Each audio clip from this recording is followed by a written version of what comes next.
நாடு முழுவதும் மக்கள் தொகை கணக்கெடுப்பு இன்று தொடங்கும் நிலையில் அதில் 33 கேள்விகள் பொதுமக்களிடம் கேட்கப்படவுள்ளதாக கூறப்படுகிறது.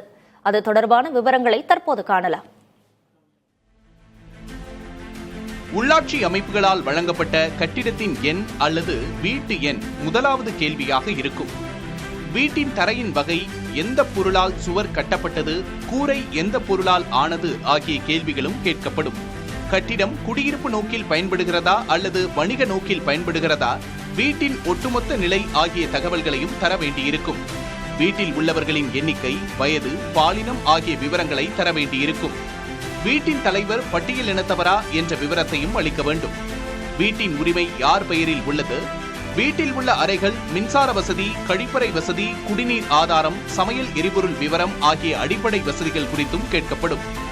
ரேடியோ, டிவி, கணினி, தொலைபேசி, இணைய வசதி உள்ளிட்டவை இருக்கிறதா என்பது குறித்து தெரிவிக்க வேண்டும். மொபெட், பைக், ஸ்கூட்டர், கார் உள்ளிட்ட வாகனங்கள் குறித்த விவரமும் கேட்கப்படுகிறது. தினசரி உணவுக்கான பிரதான தானியம் எது என்பதையும் கூற வேண்டியிருக்கும். இறுதியாக செல்போன் எண்ணையும் தர வேண்டியிருக்கும். இதில் கிடைக்கும் தரவுகள் அடிப்படையில்தான் குடிநீர், மின்சாரம், சுகாதாரம் உள்ளிட்ட அரசின் கொள்கைகளும் வளர்ச்சி திட்டங்களும் வகுக்கப்படும்.